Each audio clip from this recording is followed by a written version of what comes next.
मान्यवर, मेरी दशा तो अभी से बदलना शुरू हो गई है, क्योंकि अगर बात करें हम पिछले जनवरी की, तो मैंने 20,000 प्लस का जो कमाई भारत टैक्सी में किया है सर। और उससे भी ज़्यादा खुशी तब हुई जब मुझे पता चला कि हमें नई गाड़ियों के लिए इसमें लोन भी दिया जाएगा। और उससे भी ज़्यादा खुशी तब हो गई जब हमें पता चला कि हमारा इंश्योरेंस भी किया जाएगा। तो बस ये सारी चीज़ें किस प्रकार हमें उपलब्ध कराई जाएंगी। देखिए धन्यवाद भाई, सर। योजना कैसे बनाई है कि एक बड़ा कोऑपरेटिव मूवमेंट है, इसमें कोऑपरेटिव बैंकें भी है, तो आपको लोन देने में बड़ी दिक्कत आती है या नहीं आती है? वो बैंक ही मॉर्गेज करती है ना। यहां भारत टैक्सी आपकी टैक्सी को मॉर्गेज कर लेगी और भारत टैक्सी आपको कोऑपरेटिव बैंक के माध्यम से लोन दिला देगी। आपका इंश्योरेंस इफ्को टोक्यो का, वो भी भारत टैक्सी ही एजेंट बनाकर आपका इंश्योरेंस ले लेगी, जिसमें मिनिमम प्रीमियम होगा। इस प्रकार के कई प्रावधान हम इसके साथ जोड़ने वाले हैं।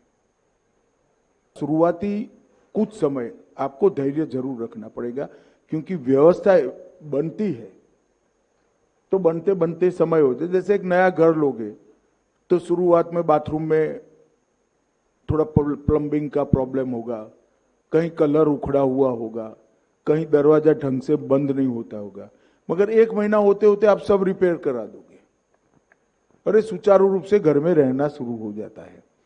इस तरह से टीथिंग प्रॉब्लम, जो शुरुआती दिक्कतें होती हैं, वो शुरुआती दिक्कतों को अपनी कंपनी है ऐसा समझकर थोड़ा बड़ा हृदय कर रख कर चलना, तब जाकर ये निश्चित सफल होगा। आपको जरा भी शंका रखने की जरूरत नहीं। धन्यवाद सर। वनराज गढ़वी जी से मैं अनुरोध करूंगा, वो अब अपनी बात महोदय के समक्ष रखेंगे।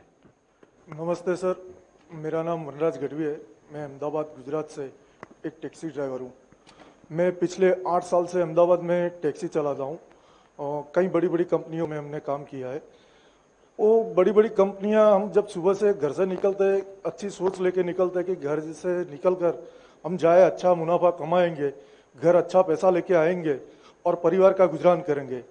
लेकिन जब हम पूरा दिन काम करते हैं तो इतना भारी कमीशन और इतना टैक्स, मतलब ऐसे चार्ज लगाते हैं, हिडन चार्ज लगाते हैं।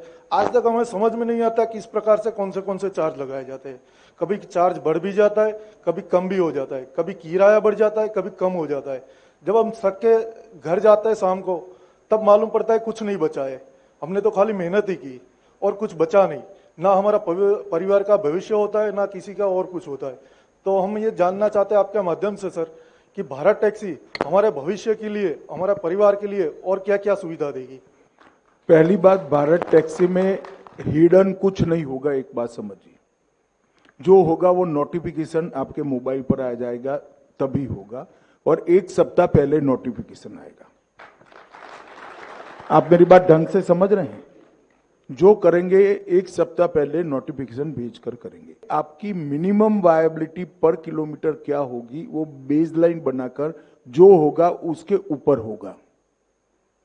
मतलब आप 1 किलोमीटर का आपका रेट 2 रुपया है, मैं काल्पनिक रूप से 2 रुपया कह रहा हूं, तो जो होगा वो 2 रुपया प्लस मुनाफा उसके ऊपर ही होगा, इसके नीचे कभी नहीं होगा। आप मेरी बात समझ रहे हैं?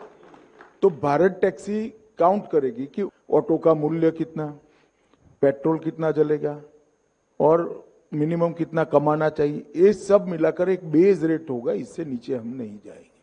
हमारा लक्ष्य मुनाफा कमाना नहीं है।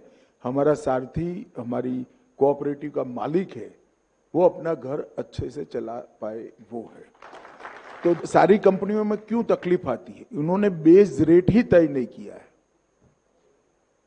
ये सहकार टैक्सी का एक बार मैंने राज्यसभा में भाषण किया, तो ये तीनों लोग मुझे बारी बारी मिलने आए थे कि मत करिए, नुकसानी का धंधा है वो। फिर मैंने वैसे ही जानकारी के लिए पूछा कि भाई आपने आपके ड्राइवरों के लिए कोई मिनिमम बेस रेट बनाया है? कि नहीं बेस रेट नहीं है, वो तो उसको अच्छा लगेगा तो आएगा, नहीं अच्छा लगेगा तो मेरे को वो नुकसान करेगा तो it is up to him, मतलब वो उसको देखना है। हम ऐसा नहीं करेंगे। जो बिजनेस करेंगे आपका मिनिमम मुनाफा होना चाहिए इतना हो, और फिर जो ज्यादा मुनाफा होगा वो भी अंततोगत्वा तो घूमकर आपके पास में ही वापिस आना है। धन्यवाद सर। सारथी बहन नीलम है यहाँ पर, वो अपनी बात अब आपके सामने रखेंगी। नमस्कार मंत्री महोदय जी, सभी साथियों को भी नमस्कार। मैं नीति देहांत हो गई, इसके बाद मैं सिंगल ड्राइवर मदर होने के बाद मैंने ड्राइविंग सीख के अपने बच्चों को पालन पोषण किया। 8 साल से मैं दिल्ली NCR में कैब ड्राइवर हूँ, और 8 साल से कैब चलाते चलाते कि कंपनी हम उसके साथ 8 साल हमने दिए, और बिना वार्निंग दिए, बिना कहे सुने, और उन्होंने ब्लॉक कर दी आईडी। मैं बहुत परेशान हो गई, बहुत रोई पीटी, भी कुछ नहीं आया, कुछ किसी ने नहीं खोला, सपोर्ट नहीं किया किसी ने। और इसके बाद मैंने देखा चंद दिनों बाद ही लॉन्च होने वाला था भारत टैक्सी, तो मैंने भी डाउनलोड कर ली और सोचा जो हमारी एक नई रोशनी की किरण लेके आई है भारत टैक्सी, तो ऐसे ही हमने डाउनलोड कर ली। और उसमें लिखा ही आ रहा था जो 1 जनवरी से स्टार्ट होगी, तो 31 दिसंबर को ही मुझे फर्स्ट राइड मिल गई। मैं कहीं और जाना था, और मैं यहाँ जब राइड बजी तो मैं बहुत उत्साह होकर मैं राइड उठा ली, और राइड उठा के मैंने पहली राइड मैंने अपनी साड़ी में ही कंप्लीट कर ली। और राइडर देख के भी हमसे कह रहे, ओह फीमेल ड्राइवर। मैं कहा जी सर। फिर सर मैं यही चाहती हूँ आपसे यही निवेदन है, जो हम जैसे कि हम कहीं भी जाते हैं राइड लेने के लिए, अगर हम कहीं फंसे हुए हैं राइड के लिए, तो कोई फीमेल राइडर अगर राइड बुक करती है तो हमें प्राथमिकता महिलाओं को दिए जाए। नहीं, ये सारथी दीदी की जो कल्पना है वो इसीलिए है। आने वाले दिनों में सारथी दीदी का नाम से ऐप में प्रोविजन करेंगे, तो जो स्कूटर पर जाना है, ऑटो में जाना है, कैब लेना है, जो महिला अकेली यात्री होगी वो स्वाभाविक रूप से दीदी को प्रायोरिटी देगी। तो ये ऐप हम एक व्यवस्था करने वाले हैं, और इससे किसी का कोई भाई का भी बिजनेस खत्म नहीं होगा, आप चिंता मत करिए। और थोड़ा कमा भी हो गया तो बहन के लिए हुआ है, हमारी जिम्मेदारी होनी चाहिए।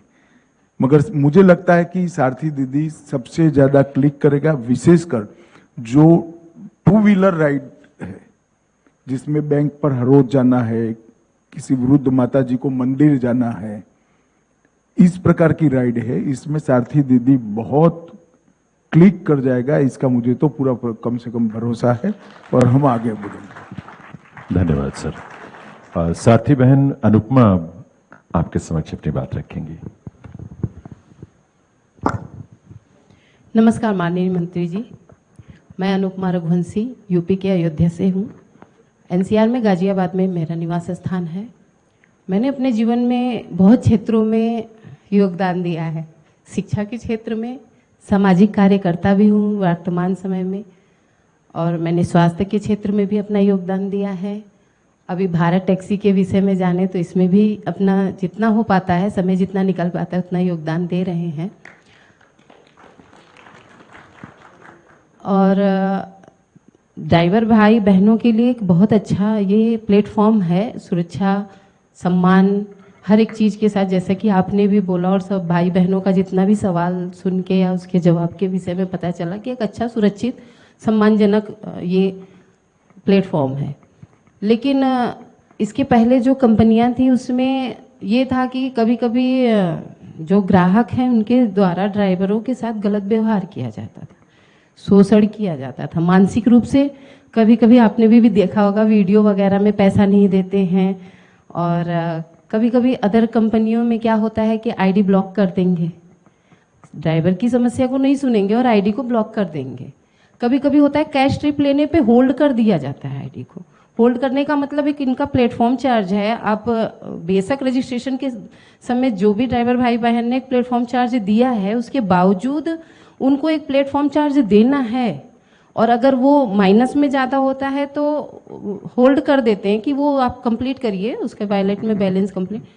तो एक तो ग्राहकों के व्यवहार को, दूसरे ड्राइवर के मतलब सम्मान के लिए, उनके स्वाभिमान के लिए, सुरक्षा के लिए, ये और जो ये होल्ड किया जाता है उसके लिए आपके माध्यम से ये जानना चाहते हैं कि भारत टैक्सी क्या अलग से सुविधा दे रही है या क्या? देखिए, मैं कोई भी बात कहूंगा तो अधूरी होगी, क्योंकि ऐसे कई प्रकार के प्रॉब्लम यात्रियों के साथ अलग अलग आएंगे, व्यवहार के भी आएंगे, पेमेंट न देने के आएंगे।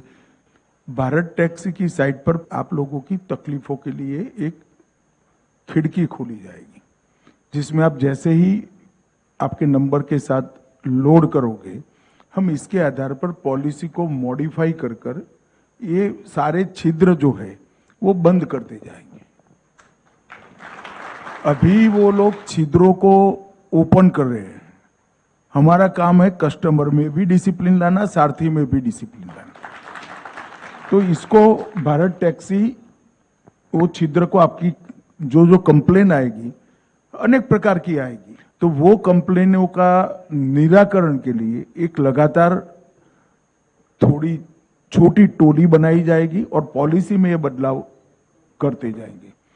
ये समस्याओं का निवारण जैसे भारत टैक्सी करेगी, बाकी सारी टैक्सी की कंपनियों ने भी करना पड़ेगा और एक प्रकार से सभी साथियों का निवारण। क्योंकि जब किसी भी फील्ड में आप एक ट्रेंड तय करते हो, तब वो ट्रेंड को सबने फॉलो करना पड़ता है। अभी उनका ट्रेंड है कि कस्टमर को प्लीज करो, जरूर करना चाहिए। महात्मा गांधी ने कहा था कि ग्राहक तो हमारा भगवान होता है, और हम सब जानते हैं, इसी के आधार पर तो हमारा रोजी रोटी चलेगा। परंतु कस्टमर को खुश करने के साथ साथ सारथी का भी कल्याण करना, ये हमारा लक्ष्य होना चाहिए, जो भारत टैक्सी का है। धन्यवाद सर। बहन रेखा देवी यहाँ उपस्थित हैं, वो अपनी बात आपके समक्ष रखेंगे। अब माननीय मंत्री जी नमस्कार, और जितने भी भाई बहन मेरे यहाँ बैठे हैं सभी को मेरा नमस्कार। मैं रेखा कैब ड्राइवर दिल्ली से, मैं 7 साल से दिल्ली एनसीआर में टैक्सी चला रही हूँ। हर ऐप और कंपनी में ऐसा होता है कि कस्टमर के लिए तो हेल्प सेंटर होता है, पर ड्राइवरों की सुनवाई नहीं होती। ड्राइवरों के लिए कोई हेल्प सेंटर नहीं रेखा होता। जी, मैंने यही कहा, एक खिड़की सारथियों के लिए है। अच्छा, अभी जो मैंने जवाब दिया ना, वो खिड़की सारथियों के लिए है। हम ये व्यवस्था जरूर करेंगे, मगर मेरा आप सभी भाइयों बहनों से एक रिक्वेस्ट है। भगवान श्री कृष्ण अर्जुन के सारथी थे, क्या थे? सारथी। तो सारथी शब्द अच्छा लगता है या ड्राइवर शब्द अच्छा लगता है? सारथी। तो हम अपने आप को कभी ड्राइवर न कहे, गौरव के साथ सारथी नाम से पुकारना।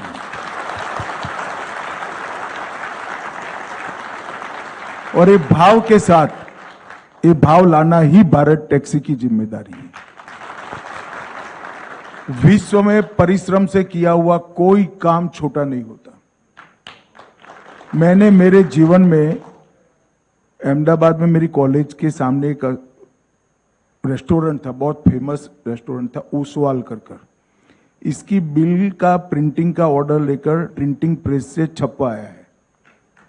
कोई काम छोटा नहीं होता जी।